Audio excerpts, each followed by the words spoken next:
오늘 우리에게 주신 하나님의 말씀은 사도행전 1장 4절에서 8절까지 말씀입니다. 사도행전 1장 4절에서 8절까지 말씀입니다.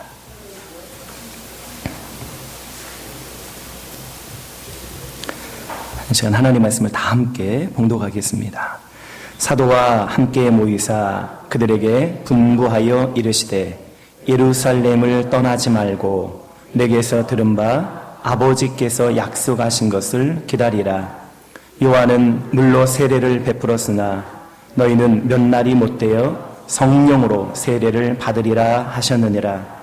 그들이 모였을 때에 예수께 여쭈어 이르되 주께서 이스라엘 나라를 회복하심이 이때니까 하니 이르시되 때와 시기는 아버지께서 자기의 권한에 두셨으니 너희가 알 바 아니요 오직 성령이 너에게 임하시면 너희가 권능을 받고 예루살렘과 온 유대와 사마리아와 땅끝까지 이르러 내 증인이 되리라 하시니라.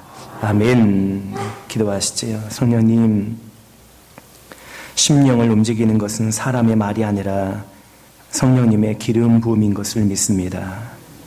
이 시간 이곳에 찾아와 주시기를 원합니다. 그리고 기름 부어주시고 말씀하여 주시옵소서. 하나님을 잘 알 수 있도록, 그리고 하나님께 순종하는 자로 새로워질 수 있도록 은혜를 베풀어 주옵소서. 예수님의 이름으로 기도합니다. 우리 성도님들 한 주간 잘 지내셨어요? 감사합니다. 제가 오래전에 우리 두 딸을 데리고 미용실에 간 적이 있었습니다. 그때 미용사 아주머니가 그렇게 인사를 하더라고요. 첫째 아이 보고 아이고 첫째 많이 컸네, 예뻐졌다, 엄마를 쏙 빼닮았네. 그래서 제가 그렇게 인사했어요. 아이고 둘째도 많이 컸어요. 둘째는 아빠 꼭 닮았죠. 그랬더니 그 미용사가 저를 이렇게 힐끗 보더니 이렇게 대답하는 거예요. 아이고 아빠보다야 낫죠. 그 칭찬인지 조롱인지 제가 아주 헷갈렸었습니다. 웃어야 될지 울어야 될지 헷갈렸었습니다. 여러분, 오늘 성령 강림주일 맞이해서 말씀을 들을 적에 은혜를 받을까 아니면 조를까 헷갈리지 않으시기를 바랍니다. 옆분 보고 좀 인사 좀 하세요. 은혜 많이 받으세요. 이렇게 인사합시다. 예수님께서 부활하시고 이제 하늘로 승천하시기 직전에 마지막 메시지를 제자들에게 하시는 장면입니다. 자, 사도행전 1장 4절이 그 마지막 메시지입니다. 시작. 사도와 함께 모이사 그들에게 분부하여 이르시되 예루살렘을 떠나지 말고 내게서 들은 바 아버지께서 약속하신 것을 기다리라. 분부하시되 아버지께서 약속하신 것을 기다리라. 성령을 기다리라.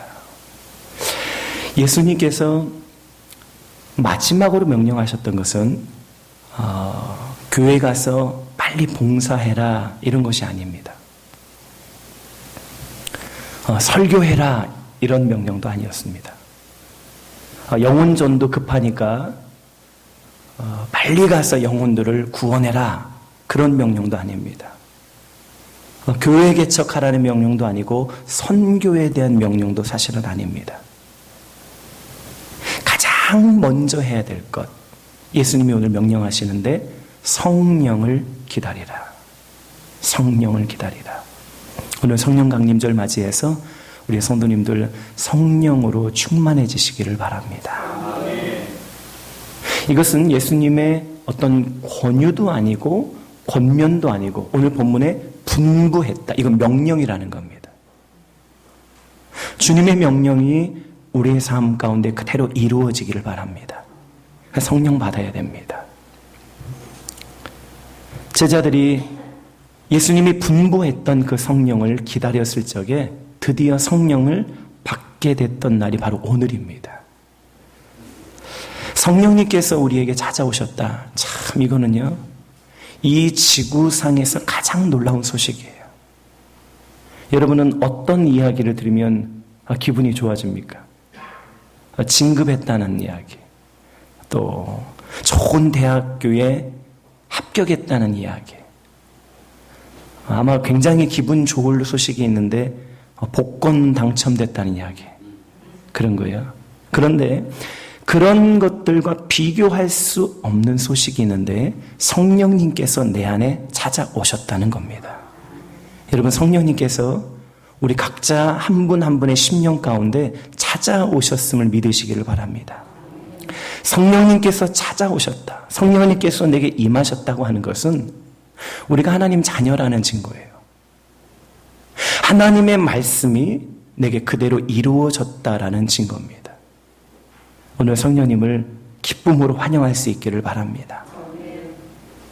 예수님께서 왜 승천하시기 직전에 성령 받으라고 그랬을까? 성령을 기다리라고 그러셨을까?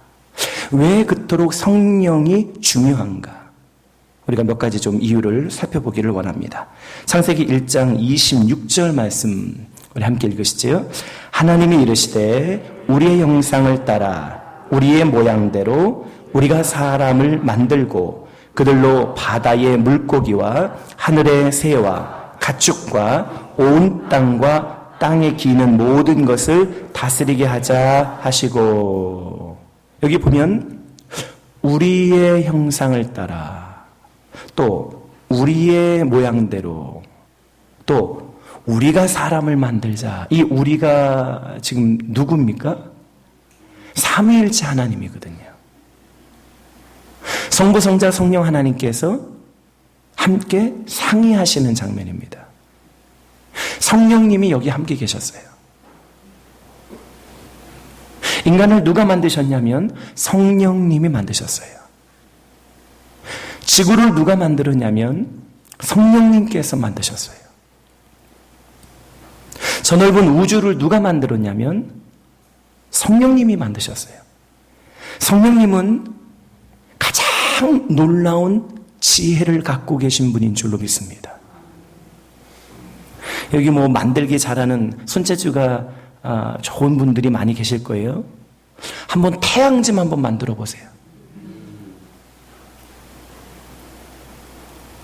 우리는 못하는데 성령님은 감쪽같이 만드세요. 성령님의 그 능력, 성령님의 그 지혜, 성령님의 권능, 그 창조자의 힘은 어마어마한 거예요. 성령을 받으라 라고 하는 말은 성령의 그 능력을 받으라, 성령의 지혜를 받으라, 성령의 지식을 받으라는 말이에요. 우리가 참 얼마나 많은 유혹을 받는 시대입니까? 눈으로 유혹이 들어오고, 귀로 유혹이 들어오고, 생각으로, 환경으로 세상의 유혹이 물밀듯 밀려오는데 이 수많은 유혹을 이길 수 있는 힘이 어디 있을까? 우리의 결심으로 안 되고 성령의 능력으로 가능한 줄로 믿습니다. 하늘의 소망이 가득하지 않으면 세상의 유혹을 이길 수가 없습니다. 하늘의 소망으로 가득할 수 있는 비결은 성령님이에요. 성령을 받을 때에 세상과 육신의 소욕을 이길 수 있는 힘이 생겨요. 그것이 모든 신앙생활의 첫 번째예요. 헌금하는 거 중요하고, 전도하는 거 중요하고, 예배 드리는 거 중요한데 성령 받지 않으면 그 모든 것들이 사실은 불가능해져요. 여러분, 성령으로 충만하시길 바랍니다. 예수님이 분부하신 성령을 우리가 사모하고 환영하고 기다리고 성령을 받아야 될 줄로 믿습니다. 자, 고린도전서 12장 3절 말씀을 한번 보실까요? 예, 시작. 그러므로 내가 너희에게 알리노니 하나님의 영으로 말하는 자는 누구든지 예수를 저주할 자라 하지 아니하고 또 성령으로 아니하고는 누구든지 예수를 주시라 할 수 없느니라. 여기 보니까 성령으로 아니하고는 누구든지 예수를 주시라 할 수 없다. 예수님 당시에 하나님을 가장 잘 안다고 했던 사람들이 바리새인들입니다. 하나님에 대하여 연구하고 하나님에 대하여 공부하고 하나님의 전문가들이에요. 그래서 모든 유대인들에게 하나님이 누구인지 일러주었던 교수님들이 바리새인들이었어요. 하나님 전문가예요. 그런데 그들이 예수님은 몰라요. 예수님이 누구인지 모르니까 예수님을 십자가에 못 박아버렸어요. 사실 예수님을 몰랐기 때문에 하나님이 누구인지도 모르는 거예요. 예수님을 모른다면 결코 하나님이 누구인지 모릅니다. 예수님이 내가 곧 길이요 진리요 생명이다. 나로 말미암지 않고는 아버지께로 갈 자가 없다. 예수님 모르고는 하나님 알 수 없어요. 구약 성경을 그토록 잘 알고 있던 유대인들이 예수님을 모르니까 하나님을 몰라요. 2000년 전의 바리새인들이 현대에도 있습니다. 지금은 누가 그러한 바리새인인가? 성령님을 모르면서 예수님을 안다고 하는 사람이에요. 아, 나는 예수님을 잘 알지. 예수님에 대한 전문가지. 내가 예수에 대하여 박사지. 하는데 성령을 몰라요. 성령을 경험한 적이 없어요. 그 사람 예수님 몰라요. 성령님을 통하지 아니하고는 예수님을 알 수가 없습니다. 그래서 오늘 본문에 성령으로 아니하고는 예수님을 주라고 고백할 수 없다. 예수님이 주인인 것을 알 수가 없다. 예수님에 대한 전문가가 되기를 원하십니까? 예수님이 누구인지 정말로 알기를 원하십니까? 성령 받아야 돼요. 성령 받으면 예수님을 알게 돼요. 성령으로 충만하면 예수님을, 성령으로 충만하면 예수님에 대한 지식이 생겨요. 예수님이 우리의 구원자라는 것, 예수님이 우리의 주인이라는 것, 성령으로 알 수 있다는 겁니다. 그래서 예수님이 너희 성령을 받아야 된다. 사도 바울은 사실 예수님을 육신적으로 만난 적이 한 번도 없어요. 예수님의 설교를 들었던 적도 없고 예수님이 기적을 베푸는 것을 목격한 적이 없습니다. 예수님이 누구인지 사실 몰라요. 그런데 사도 바울은 성령으로 충만했던 사람이에요. 성령으로 충만하니까 예수님과 함께 있었던 사람들보다도 예수님에 대하여 더 잘 알아요. 예수님의 기적을 옆에서 경험하고 예수님이 오병이어 만들어주는 것을 받아먹었던 사람들보다도 예수님을 더 잘 아는 예수님 전문가가 됐어요. 비결이 무엇일까요? 성령이에요. 그러니까 사도 바울은 예수님을 가장 정확하게 전달할 수 있었고 소개할 수 있었고 설교할 수 있었고 예수님을 가장 정확하게 기록할 수 있었어요. 그래서 성경을 쓰잖아요. 어떻게 그 일이 가능한가? 보지도 않았는데, 만나본 경험이 없는데 어떻게 그가 예수님에 대해서 그토록 정확하게 알 수 있을까? 비결은 하나예요. 성령 충만이에요. 성령으로 사도 바울이 충만하니까 예수님을 알더라고요. 저는 성령으로 충만한 우리 성도님들을 만날 때 정말 많이 놀래요. 신학교 교수님들보다도 예수님에 대해서 정확히 알고 계신 거예요. 어디서 저런 지혜와 어디서 저런 지식이 생겼을까? 어떻게 예수님을 저렇게 정확히 알 수 있을까? 방법은 하나예요. 성령이에요. 성령을 받게 될 적에 예수님에 대한 이해가 생겨요. 예수님이 누구인지 알게 돼요. 그래서 예수님이 너희 다른 거 다 하지 말고 제일 먼저 성령 받아야 돼. 예루살렘 떠나지 말고 성령 기다려. 여러분, 예수님을 정말로 깊이 알기를 원하신다면 성령 받으시길 바랍니다. 그러면 예수님을 잘 알게 됩니다. 자, 요한복음 16장 7절 말씀을 한번 보실까요? 시작. 그러나 내가 너희에게 실상을 말하노니 내가 떠나가는 것이 너희에게 유익이라. 내가 떠나가지 아니하면 보혜사가 너희에게로 오시지 아니할 것이요. 가면 내가 그를 너희에게로 보내리니. 내가 떠나가는 것이 너희에게 유익이다. 예수님과 함께 동행했던 제자들은 아주 행복했습니다. 예수님의 설교를 직접 듣고 예수님의 음성을 듣고 예수님의 눈빛을 보고 코로나가 걱정이었겠습니까? 예수님이 바로 옆에 있는데 안수하면 고치실 텐데 얼마나 좋았겠어요.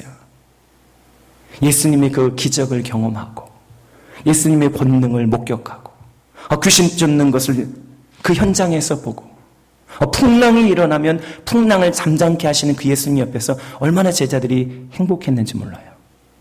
그런데 어느 날 예수님께서 나 떠나가야 돼. 제자들이 얼마나 그 예수님 이야기를 듣고 걱정했는지 몰라요. 근심이 가득해졌어요. 마음에 근심이 가득해졌어요. 예수님 떠나가신다니. 예수님이 우리를 떠난다니. 이게 웬일인가? 우리를 어쩌란 말인가? 근데 그때 예수님이 이렇게 말씀하세요. 내가 떠나간다고 근심하지 마. 내가 떠나가는 것이 사실은 너희에게 유익이야. 왜냐하면 내가 떠나야만 성령님이 찾아오시기 때문이야. 예수님이 이런 말씀하시는 거예요. 자, 왜 예수님이 우리 곁을 떠나고 승천하시고 성령님이 오시는 것이 더 유익한 것인가? 제가 이 말씀을 좀 드릴게요. 예수님이 부활하신 상태로 하늘로 올라가지 않으시고 지금까지 이스라엘에 살아계시다. 이렇게 가정을 한번 해보세요. 자, 예수님이 지금 이스라엘에 지금 계시다면 그 예수님 한번 가서 한번 만나보고 싶은 사람 한번 아멘 합시다. 다 가죠, 다 가요. 그럼 예수님 만나려면 어떻게 해야 될까요? 제일 먼저 전화로 예약해야 돼요. 전화해야 돼요. 그런데 접수자가 너무 많아서 전화가 잘 안 될 거예요. 자동 응답기로 바꿔놔갖고 얼마나 오래 걸리는지 몰라요. 어렵게 전화해서 예약이 되면 이제 비행기 값을 마련하셔야 됩니다. 이스라엘까지 가는 비행기가 얼마나 비싼지 아세요?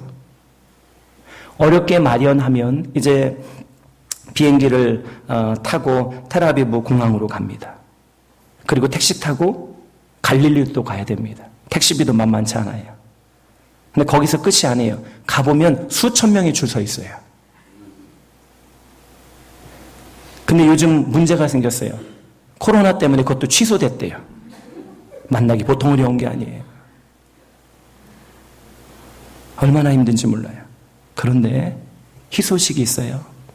성령님은 전화로 예약을 안 해도 돼요. 비행기 값을 마련 안 해도 괜찮아요. 줄 서서 기다릴 필요가 없어요. 성령님은요, 바로 지금 여기서 만나실 수 있어요. 그분은 다수와 함께 만나지 않고 1대1로 만나실 수 있어요. 그래서 예수님이 떠나시는 것이 우리에게 유익이에요. 성령님 때문에 그래요. 여러분, 그 성령님께서 지금 우리와 함께 하시는 줄로 믿습니다. 어디서든 언제든 성령님을 부르면 성령님이 그곳에 계십니다. 그것이 얼마나 우리에게 유익합니까? 예수님이 그래서 내가 떠나가는 것이 너에게 유익하다. 오늘 그 성령님과 함께 동행하실 수 있기를 축원합니다. 자, 로마서 8장 26절을 한번 보실까요? 예, 시작. 이와 같이 성령도 우리의 연약함을 도우시나니 우리는 마땅히 기도할 바를 알지 못하나 오직 성령이 말할 수 없는 탄식으로 우리를 위하여 친히 간구하시느니라. 우리는 마땅히 기도할 바를 알지 못하나 성령님께서 우리의 연약함을 도와주신다. 기도가 가능하게 하신다. 여러분, 능력은 무엇으로 받습니까? 기도로 받거든요. 응답도 기도로 받거든요. 치유도 기도로 받거든요. 은혜도 기도로 받거든요. 근데 그 기도가 힘들어요. 근데 그 힘든 기도를 도와주시는 분이 있는데 성령님이시다. 그래서 가능해진다. 우리가 그 KTX가요, 본래 서울에서 출발하면 부산까지 실제로는 1시간 30분 안에 도착하게 만들었습니다. 근데 타보신 분들은 알겠지만 2시간 반이 걸려요. 왜 그럴까요? 철로에 문제가 있는 거예요. KTX를 감당할 만한 철로가 우리나라에 없는 거예요. 그런 막힘의 문제가 있어요. 전 세계에서 제일 빠른 비행기가요, 우리나라 인천공항에서 딱 타면 뉴욕까지 4시간 만에 도착해요. 그런데 그 비행기를 운행을 못해요. 왜냐하면 너무 비싸서 그래요. 한 사람당 1,000만 원 이상 받아야 돼요. 만들어 놓고 운행을 못하는 거예요. 막힘의 문제가 있는 거예요. 여러분, 우리가 기도하면 우리의 기도가 하나님의 보좌 앞까지 가는데 몇 분 정도 걸릴까요? 빛보다도 빨리 갈 수 있어요. 순식간에 우리의 기도가 하나님의 보좌 앞에 상달돼요. 그런데 문제가 있어요. 기도가 힘든 거예요. 잡념이 이 기도를 가로막는 거예요. 저도 기도하려고 벌써 앉으면 제일 먼저 잡념이 찾아와요. 이 잡념과 싸우는데 한 30분은 걸려요. 그래서 막 부르짖어요. 부르짖는 게 잡념과 싸우는데 최고 좋아요. 그래서 막 부르짖다 보면 30분이 넘어가야만 그제서야 이제 기도의 줄이 잡혀요. 기도하려고 하면 얼마나 영적 전쟁이 심해집니까? 근데 이렇게 힘든 기도를 쉽게 만들어주시는 분이 있는데 성령님이세요. 기도하길 원한다면 성령 받아야 돼요. 하나님의 임재 안에 빨리 들어가길 원한다면 성령 받으셔야 돼요. 그래서 예수님이 제자들에게 다른 무엇보다도 제일 먼저 해야 될 일을 가르쳐 주셨는데, 예루살렘을 떠나지 말고 아버지가 약속하신 성령 기다려라. 성령 받으면 해결되기 때문입니다. 하나님께서 교회 절기에 성령 강림주의를 주신 이유가 있어요. 성령 받으면 해결됩니다. 성령 받으면 쉬워집니다. 오늘 성령 받으시길 바랍니다. 옆 사람 보고 좀 인사 좀 하세요. 우리 성령 받아야 되겠습니다. 한 번 더 인사하세요. 성령 안 받으면 사람도 아닙니다. 요한복음 3장 34절 말씀을 좀 한번 보실까요? 시작. 하나님이 보내신 이는 하나님의 말씀을 하나니, 이는 하나님이 성령을 한량없이 주심이니라. 세례 요한이 예수님에 대하여 소개하는 장면입니다. 예수님은 세상 말을 하지 않고 하나님 말씀을 하셨다. 어떻게 예수님은 하나님 말씀을 하실 수 있었을까? 그 권세 있는 하나님 말씀, 그 능력 있는 하나님 말씀, 귀신들이 떨고 도망가는 하나님의 말씀, 풍랑을 잠잠케 하는 어떻게 하나님의 그 말씀을 예수님은 그렇게 잘 전하실 수 있었을까? 어떻게 예수님은 하나님의 마음을 그렇게 알 수 있었을까? 하나님의 뜻을 분별하고 하나님의 계획을 정확히 알 수 있었을까? 비결은요, 예수님에게 부어진 성령이에요. 하나님께서 한량없이 예수님께 성령을 부어주셨기 때문에 예수님은 하나님을 알 수 있었습니다. 예수님이 모습을 보면요, 예수님은 실수가 없어요. 예수님은 부족한 것이 없었어요. 예수님은 사역할 때 어떤 제한된 게 없었어요. 그렇게 바리새인들이, 서기관들이, 종교 지도자들이 예수님을 헐뜯고 예수님을 모욕하고 비방해도 한 번도 예수님이 나 상처받았어, 나 힘들어서 이 사역 못하겠다, 베드로 네가 설교해라, 안드레 네가 안수해라. 예수님은 한 번도 지친 적이 없는 거예요. 육신이 피곤해서 풍랑 가운데 잠은 주무실지언정 그 마음 가운데 사역의 곤고함이라고는 찾아볼 수가 없어요. 예수님은 늘 생명력으로 충만했고 그 권능으로 충만했어요. 사람들이 예수님의 가르침을 볼 때마다 저 가르침이 어디서 저렇게 나오는가? 30살 조금 넘은 저 청년의 몸에서 어떻게 저런 권세가 나오는가? 사람들이 다 깜짝 놀라죠. 비결은 예수님께 부어졌던 성령이에요. 예수님이 성령으로 충만하셨기 때문에 지치지 않았고 제한이 없었고 궁핍이 없었고 상처받지 않았어요.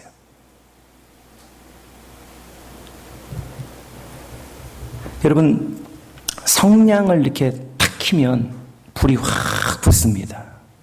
멋있어요. 그런데 20초도 안 돼서 꺼져요.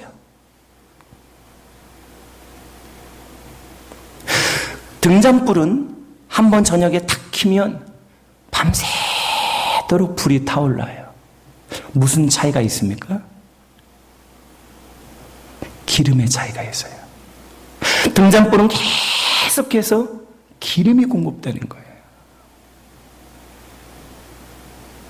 어떤 분 신앙생활을 하는 모습을 보면 기도하자 그러면 부흥강사보다도 뜨거운 분이 있어요. 근데 며칠 있으면 또 사라져버려요. 안 보여요.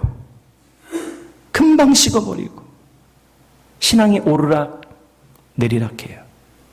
왜 그럴까? 성령의 기름이 끊어지는 거예요.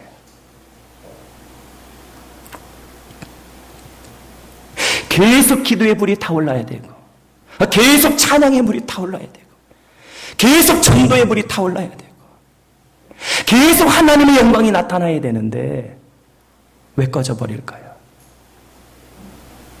성령의 기름이 부족한 거예요. 오늘 성령 강림주일 맞이해서 다시 성령의 기름으로 충만해지시기를 바랍니다. 왜 우리가 침체되고 어려워질까요? 사역이 힘들어서가 아니에요. 열매가 늦게 맺혀지기 때문이 아니에요. 기도하는 것을 하나님께서 응답을 늦추시기 때문에 지치는 게 아니에요. 비난받거나 핍박을 받아서가 아니에요. 왜 우리가 지치냐면 성령의 기름이 동난 거예요. 오늘 다시 성령의 기름으로 충만하게 채우시는 아침 되기를 바랍니다. 그러면 지치지 않을 수 있는 힘이 생기는 거예요. 그게 능력이에요. 그게 권세예요. 그래서 예수님이 제자들 보고 너희가 제일 먼저 영혼 구원해야 돼 이렇게 말씀하지 않으세요.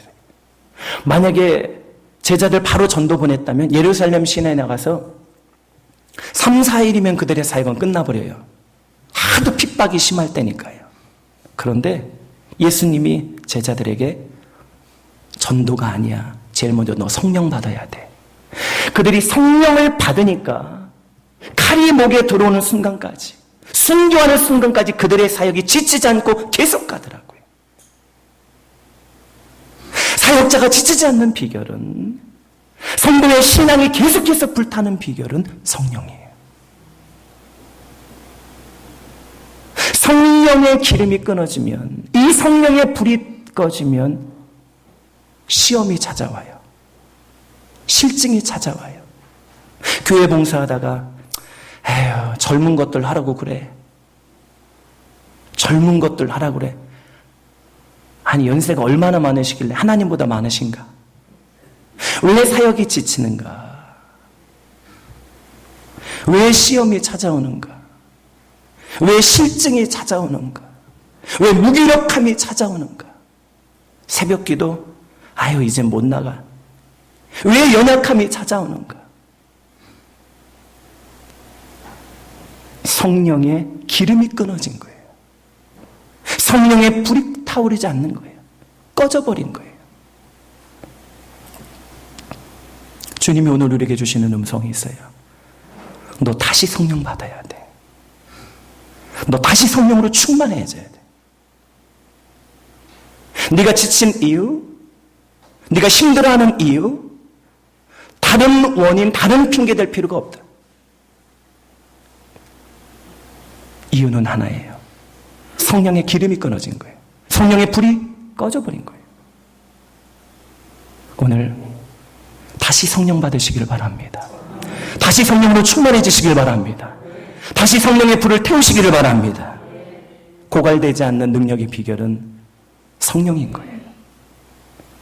고갈되지 않는 능력을 주기 위하여 예수님이 제자들에게 제일 먼저 말씀하신 것, 강조하신 것, 분부하신 것은 성령을 기다려라. 성령 기다려라.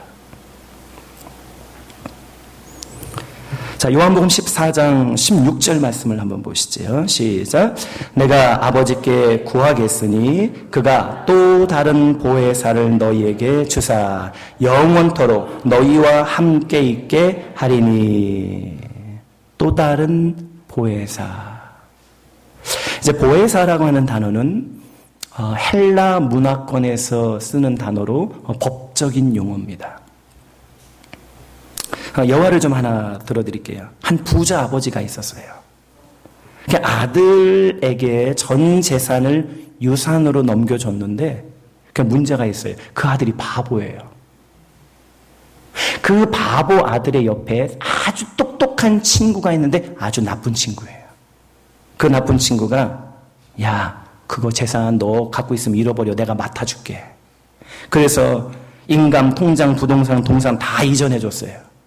근데 며칠 있다가 나쁜 친구가 이렇게 말해요. 내게 넘겨준 것이므로 내 것이다. 그러므로 너는 내 종이다. 아들이 신고했어요. 그래서 둘이 법정에 섰어요. 재판관이 말합니다. 원고 무슨 문제인가 말해봐라. 그러니까 이 바보 아들이 뭐 말할 수 있나요? 아이고 저기 설명을 못하는 거예요. 피고 말해봐라. 예, 저 일하면서 얻었습니다. 아들이 무고죄로 감옥에 갈 상황이에요. 마지막 재판관이 판결을 내리기 전에 헬라 법정에서는 최후 판결을 내리기 전에 딱 한 번 기회를 줍니다. 이렇게 물어봅니다. 너에게 보혜사가 있느냐? 너를 도와줄 수 있는 변호자가 있느냐? 이런 질문이에요. 그때에 재판관의 방청객 가운데 맨 뒤에 앉아있는 그 동네에서 명망 있고 존경받는 어르신이 손짓을 합니다. 그 바보 아들에게 사인을 보냅니다. 나를 보혜사로 인정해라. 나를 보혜사로 인정해라. 나쁜 친구가 옆에서 막 협박해요. 너 저 어른을 보혜사로 인정하면 죽여버려. 가만 안 둬. 그때 보혜사가 나옵니다. 예, 존경하는 재판장님. 제가 오랫동안 다 보아서 압니다. 선은 이렇고 후는 이렇고 다 설명을 해줍니다. 재판관이 판결을 내립니다. 원고에게 모두 다 돌려주고 저 사기꾼을 감옥에 가둬라. 재판은 끝납니다. 재판을 승리로 이끌었던 비결, 그것은 보혜사입니다. 변호해주고 도와주고 위로해주고 대신 말해주고 억울함을 갚아주는 보혜사. 역사상에 실제로 있었던 사건을 말해드립니다. 아담과 하와가 있었습니다. 하나님께서 아담과 하와에게 모든 만물을 상속시켜 주셨습니다. 그런데 아담과 하와에게 나쁜 친구, 뱀을 통해서 들어온 마귀가 있었습니다. 그 마귀에게 아담과 하와가 속아서 모든 소유권을 잃어버립니다. 그리고 마귀의 종이 되어버립니다. 그 마귀가 누가복음 4장에서 이런 말씀을 합니다. 이 모든 권위와 영광은 내게 넘겨준 것이므로 아담과 하와한테 넘겨받았다 이거죠.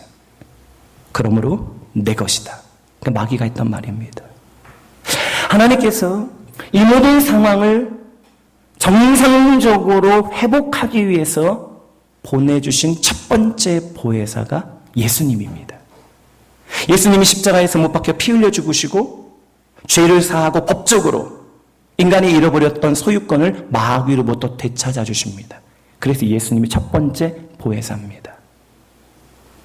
그리고 예수님이 부활 승천하시면서 이렇게 말씀하십니다. 또 다른 보혜사를 하나님이 보내주실 거야. 그래서 두 번째 찾아오신 보혜사가 계십니다. 성령이세요. 성령님이 우리에게 찾아오셔서 예수님이 하신 일을 우리가 누릴 수 있도록 도와주십니다. 억울한 자의 억울함을 풀어주십니다. 위로받을 자에게 위로를 해주십니다. 지혜가 없는 자에게 지혜를 주십니다. 옆에서 친근히 도와주시는 분입니다. 그래서 성령님은 두 번째 보혜사가 되십니다. 여러분, 성령님을 보혜사로 인정하시기를 바랍니다. 한번 따라합시다. 성령님. 성령님은 최고의 보혜사입니다. 법정에서 바보 아들이 그 명망 있는 노인을 보혜사로 인정하지 않으면 그 노인이 나와서 억울함을 풀어줄 기회가 없어요. 예, 재판장님, 저 노인이 나의 보혜사입니다 라고 인정해야 그 노인이 나와서 보혜사의 역할을 할 수 있어요. 우리가 성령님 당신이 나의 보혜사예요. 성령님이 나의 보혜사입니다 라고 인정하지 않으면 성령님의 역사가 제한당합니다. 그래서 예수님의 제자들에게 너희가 무엇보다도 성령 기다려라. 보혜사로 인정해라. 여러분, 성령 강림 주일에 성령님을 나의 보혜사로 인정하고 보혜사 성령님의 위로, 권면, 도우심, 그 사랑을 받으시기를 바랍니다. 성령님은 우리의 진짜 좋은 보혜사가 되십니다. 자, 그러면 어떻게 성령으로 충만할 수 있을까? 어떻게 성령 받을 수 있을까? 방법은 하나입니다. 기도입니다. 예수님이 부활하셨다는 소문이 나서 예수님을 만나기 위해서 모여든 사람이 500명 모였습니다. 예수님이 그 500명에게 똑같이 얘기했습니다. 너희가 예루살렘 떠나지 말고 아버지가 약속하신 것을 기다려라. 그런데 500명이 그 얘기를 듣고 예수님 부활 승천하시는 것을 보고 예수님이 보이지 않자 500명 가운데 막 회의가 이루어지는데 어떤 사람은 예수님이 명령하신 대로 예루살렘에 가자. 어떤 사람은 예루살렘 못 가. 왜? 예루살렘은 지금 예수님을 죽였던 사람들이 득실거리거든요. 그들은 지금 예수님의 제자들을 찾고 있거든요. 예수님의 추종자들도 같이 죽이려고 혈안이 되어 있거든요. 그러니까 500명 가운데 380명은 도망가요. 예루살렘 못 가요. 120명만 예루살렘으로 몰래 들어가서 마가의 다락방에 숨습니다. 그리고 그들이 무엇을 했는고 보니까 기도하더라고요. 그리고 열흘 만에 오순절 날이 되매 성령께서 찾아오십니다. 어떻게 성령 받을까요? 기도해야 돼요. 어려움을 극복하고 기도해야 돼요. 두려움을 극복하고 기도해야 돼요. 제자되는 기도로 성령이 충만해집니다. 그러니까 문을 박차고 나가서 예수를 죽였던 사람들, 예수의 추종자를 찾고 있는 사람들 앞에 호령을 칩니다. 너희가 예수를 죽였다. 죄 없는 예수를 죽였다. 그러나 하나님이 그를 살렸다. 부활하셨다. 너희 회개하고 성령을 받아라. 그러니까 제자들의 그 음성을 듣고 3,000명이 그 앞에 엎드려 회개하고 세례를 받더라고요. 기도하니까 성령으로 충만해지고, 기도하니까 능력을 얻게 되고, 기도하니까 담대해지고, 기도하니까 할 수 없는 일을 하게 되더라고요. 나를 죽이려고 하는 자 앞에서 당당히 소리칠 수 있는 힘이 어디서 나왔습니까? 기도에서 나왔거든요.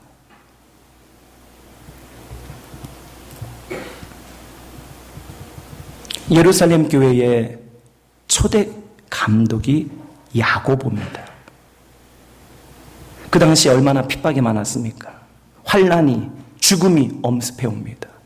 주일 예배 드리는데 성도 한 명이 안 보인다. 그럼 벌써 끌려가서 감옥에 갇힌 겁니다. 그런 어려움 가운데 목회를 감당했던 사람이 야고보입니다. 환난과 그 핍박과 죽음이 가득한 예루살렘 교회. 그 가운데서도 성령 충만하여 목회할 수 있었던 비결은 야고보가 무릎이 낙타 무릎이 되도록 기도했기 때문입니다. 낙타 무릎 되도록 기도하니까 그 교회가 핍박 가운데 환난 가운데 계속해서 성장하는데 5만 명까지 성장하더라고요.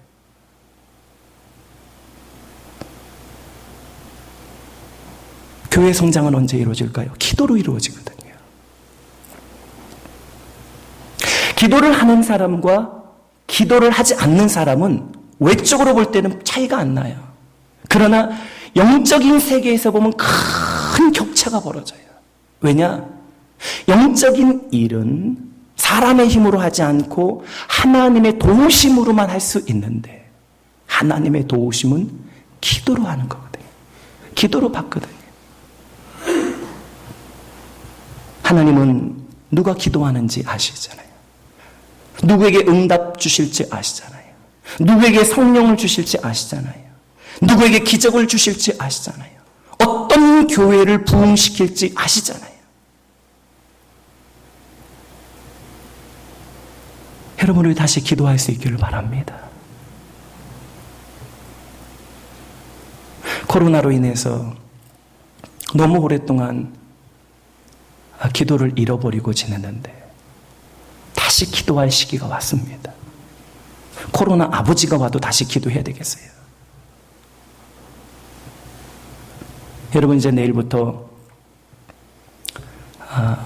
소나기 운동 시작을 하는데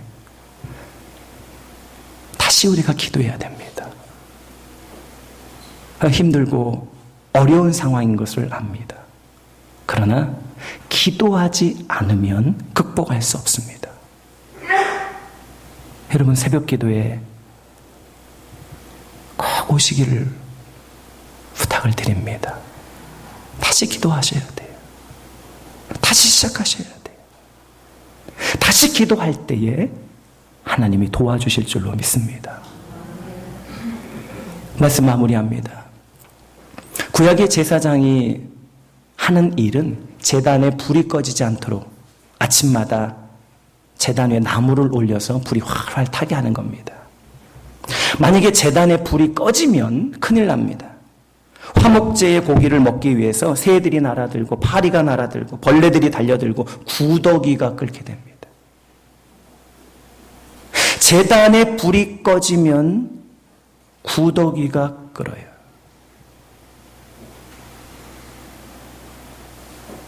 교회의 기도의 불이 꺼지면, 성령의 불이 꺼지면 교회가 썩습니다. 이 세상 어떤 모임보다 가장 더러워지는 곳이 교회입니다. 기도의 불이 꺼지면 가장 추하고 더러워지는 곳이 교회예요. 가정의 기도의 불이 꺼지면 가정이 지옥이 되어버립니다. 우리의 심령에 기도의 불이 꺼지면 이 마음이 지옥이 되어버려요. 힘들고 괴롭고 어렵고 짜증이 나고 그 이유를 다른 곳에 두시는 분이 있어요. 착각이에요. 아무개 때문에 그래, 이것 때문에 그래, 저것 때문에. 아니에요. 기도의 불이 꺼져서 그래요. 기도의 불이 꺼져서 마음이 더러워지고 가정이 힘들어져요. 하나님께서 오늘 성령 강림절을 우리에게 주신 이유가 있어요. 다시 기도해야 된다는 거예요. 다시 성령의 불이 타여 올라와야 된다는 거예요.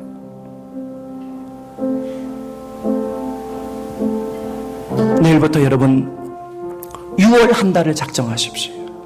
하나님, 내가 다시 기도할 겁니다. 다시 성령으로 충만해질 겁니다. 예수님처럼 힘 있는 자가 되기를 주님의 이름으로 축원합니다. 찬양하시죠.